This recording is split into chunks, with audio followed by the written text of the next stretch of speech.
J'aime la spontanéité, l'audace du street art. C'est un art qui ne connaît pas de frontières. L'artiste que je vais vous présenter aujourd'hui se sert de cette discipline pour donner une nouvelle personnalité à des lieux existants. Comme cet immeuble où l'on peut se restaurer, dormir et même travailler.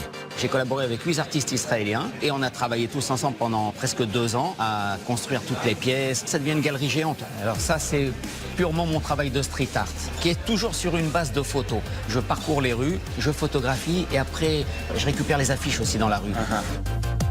Ici, un quartier est même devenu une galerie d'art à ciel ouvert.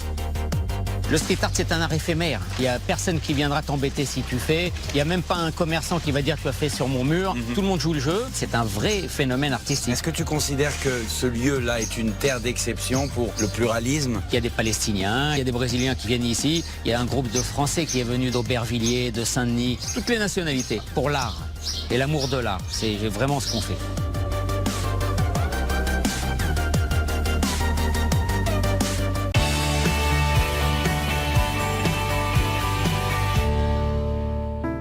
Aujourd'hui, je vais rencontrer une femme passionnée par le désert.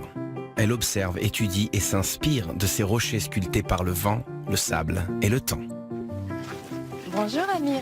Vous êtes tombée amoureuse de cette région? Complètement. Qu'est-ce qui vous plaît particulièrement ici?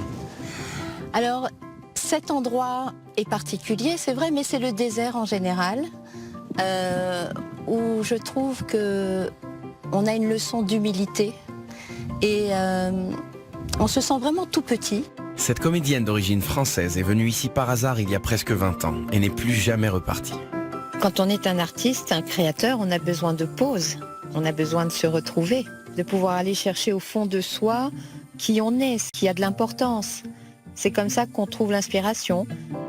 Si on se tait, 2 petites secondes, tu vas entendre le silence du désert.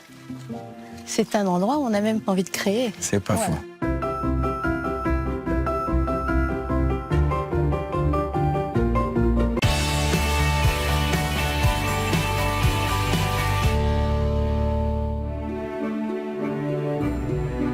Aujourd'hui, je vous emmène rencontrer une personnalité qui ne passe pas inaperçue. Ce chef est le maître du poisson dans la région. Et il est presque aussi connu que les Templiers qui ont longtemps régné sur ce petit port de Méditerranée. Pourquoi vous m'avez donné rendez-vous ici? Ah bah c'est ici que commence l'histoire des poissons. C'est ici qu'ils arrivent. Ce sont les pêcheurs de la ville d'Acre qui rapportent les meilleurs poissons. Uri, quelle est la magie particulière de cette ville? Comment ça se fait qu'on voit une cohabitation aussi harmonieuse entre les communautés? Ah, ici les gens habitent et travaillent ensemble. Dans notre restaurant, par exemple, la moitié des employés est arabe et l'autre juive. Ce qui permet à tout ça de fonctionner, c'est le respect. Allez, maintenant, on va te préparer un ceviche. C'est une recette très simple, mais qui donne au poisson un goût unique.